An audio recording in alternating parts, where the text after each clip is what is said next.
What's going on, guys? Mikey Messina here with MikeyDailyCarry, and Eberlestock just dropped 2 new additions to their Fade lineup for SHOT Show.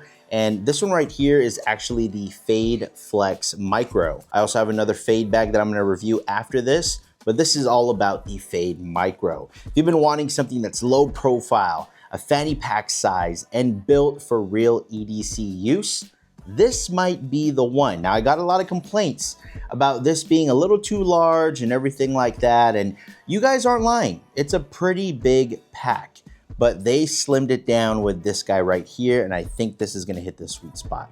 Now, before I jump in though, just wanna say a huge shout out to Eberlestock for sending this bag over and the other Fade bag that I'm gonna review.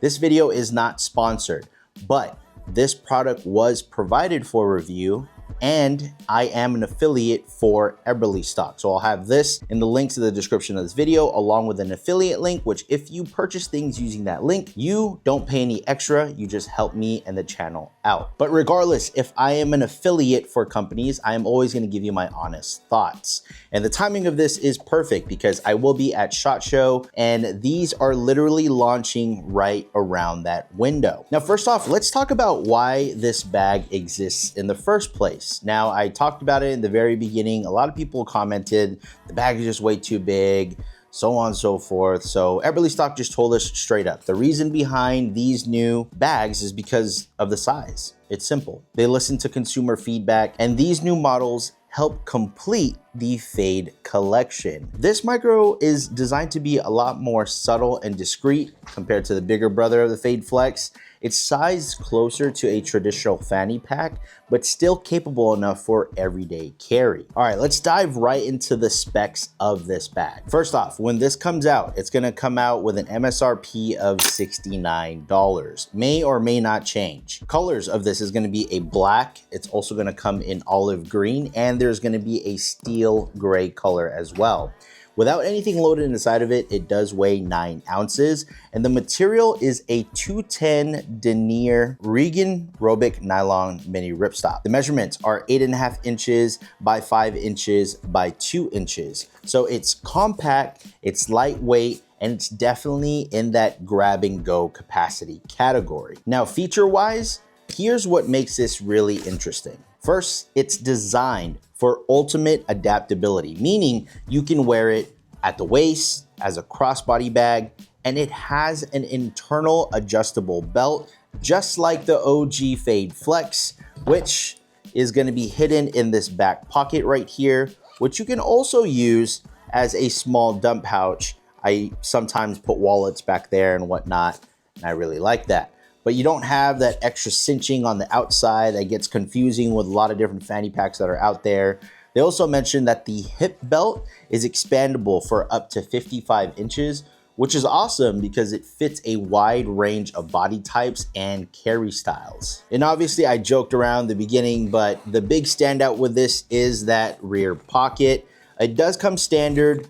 This is something I put in there, but it does come standard with its own Velcro type keepers for your mags and your firearms. They state that it's sized for a micro/compact carry pistol, and it's meant to be a more discreet option and still works well for EDC. It also comes with that standard T-pull that was on the initial Fade Flex, which is a really nice touch because when you're using a small bag like this, speed and access matters. The design didn't change at all. I mean, if anything, you're just looking at a much smaller sized bag compared to the original Fade Flex. But let's go over the compartments and what they all host. I have been using this for a couple days, so there are gonna be some things in here. I don't have my firearm in here right now, but I am going to show you what it looks like in here. Starting off with the front side. On the outside, just want to notice that, you hear that? There's no jangling because they did it right with the zippers. They put these pull tabs on here with paracord, so that way it's not jangling around. One of my biggest pet peeves when it comes to any type of bags, sling bags, fanny packs, backpacks included. In the front, when you open this up, you have that loop backing right here. So that way, if you have any hook backing accessories or organizers, holsters, dividers, whatever it is, you can set it up however you want in this bag. And you can put that in the back here. I don't have anything there right now, but inside I have some hand sanitizer. I have my Gondek EDC Hank. I also have some hand cream. I have my chapstick. I also have some Winter Fresh, guys. You guys remember that? OG, Winter Fresh. I also have my AirPods in there. Other than that hook backing here, on this side, you have 2 mesh organized pockets. And then right here, you have a zippered pocket where you can put other things as well. Now on the main compartment, I'm gonna open this up here. Like I told you, it does come standard with their own keepers. So this one right here is built mainly for like a mag. And then this one right here, if you have a compact firearm, this can essentially be like that holster for that. I don't trust that. I always go with Kydex holsters. And I was messing around with this. This is a Kilo 9er pet SIG keychain, P320. Nope, it doesn't go off by itself. And this right here is just attached to my keys. But this right here comes standard with a lot of my Vertex bags. And this is mainly what I'm gonna be using to put my firearm in, to have in this pouch here.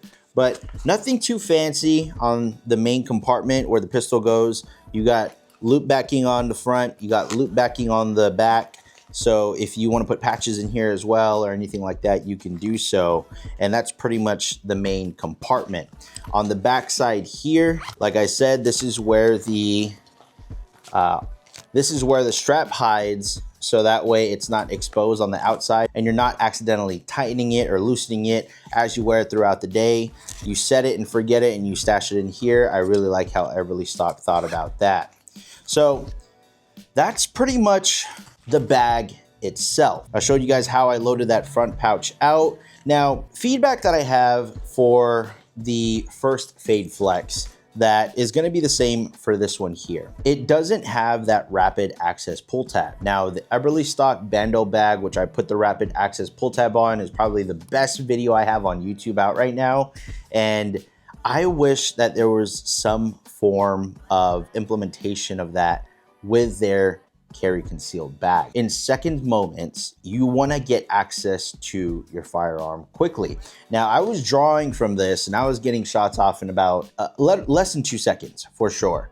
And what I found out was that if you load the front part out and you add weight to it, then when you get this T-pull, and I have it oriented like such because I'm ripping with my right arm, getting ready to grab with my left, and then deploy. If you load that front pouch out, and this is feedback for the Bando as well, because the Bando doesn't naturally come with a rapid access pull tab. If you load that front pouch out, it's automatically gonna drop because of just gravity, and that's going to allow real quick access to the interior section here. You just have to practice though. When it comes to that, repetition is gonna be your best friend, muscle memory, and getting things patted down. So that way you're just not guessing in seconds time. I usually load that front out with everything that you see here. I'll put my keys in there as well, just add that extra weight to it along with my wallet, and then that'll just drop straight down here. So the firearm that's gonna fit in here is gonna be something that's compact or micro. It's definitely not gonna be a Glock 19 size firearm or anything like that. Matter of fact, let me go get my firearm and show you guys. This is the firearm that I'm gonna choose to put in that Fade Flex Micro. Now for YouTube's sake, let's just clear this here. There's nothing in there. I have no mag inserted in there as well. And also both of my mags do not have any bullets in it. So the holster that I have it in right now is gonna be this one right here. It's one by 945 Industries, and it comes standard with their bags if you order it that way. And I like it because it is shaped specifically for my firearm, and it already has a Velcro backing on there as well, which is integrated into the Kydex holster, and I really like that. Now, when putting this in, I have it oriented where it's like such, and that's how it looks like in the bag. So let me add the mag in there, that way you get a full experience.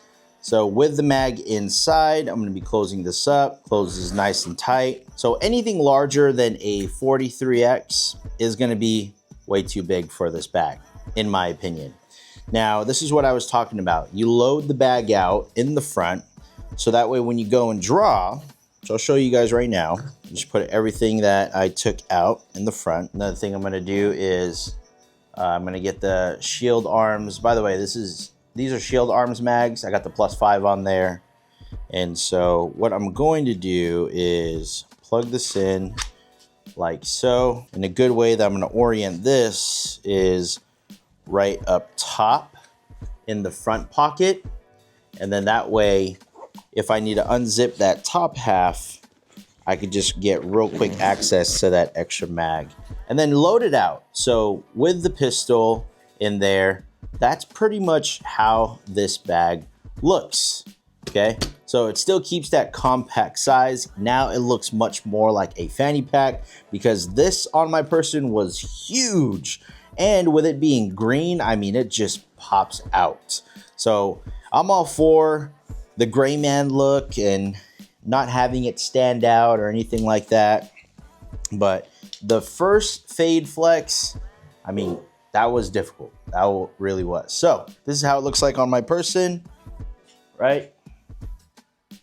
That way you guys can get a good view of how this is. And what I was talking about is if you load this front side out, boom, it falls naturally with the weight that's on there because gravity is just pushing that forward. So my typical draw is right hand, boom, I go for my firearm and then I go, right? So that is really smooth. I mean, I've practiced with this multiple times. I've also practiced with the regular Fade Flex. So if you're going from the Fade Flex to the Fade Flex Micro, not much different in terms of the ergonomics with how you're going to draw, deploy, and all that. It's just real quick, muscle memory, and go. So that is really nice. So who is this bag good for? Well, to me, this bag is perfect for those quick errands, a church carry, a date night carry, theme park carry. Not really, you can't carry it at a theme park. But for traveling, it's good for that as well. Or just for those days where you want the lightest possible setup, but still want to be prepared and have it host your gear with keeping that minimal look. But there you have it, guys. The Fade Flex Micro. And again, this is one of Eberlestock's newest drops heading into SHOT Show 2026. So if you're watching this during that week, you're literally seeing it as it's launching. I will also have an affiliate link in the description of the video, and if you use that link to purchase it, you're definitely gonna help the boy out. If you want me to do a full loadout video and everything like that, separate from just like first impressions video, then drop a comment down below or just let me know your thoughts on this bag and the size difference between this and the OG Fade Flex. Please remember to hit that like button, subscribe, and if you're new here, I will catch you guys on the next one. Mikey Messina, Mikey Daily Carry. Peace out. Walk a pack.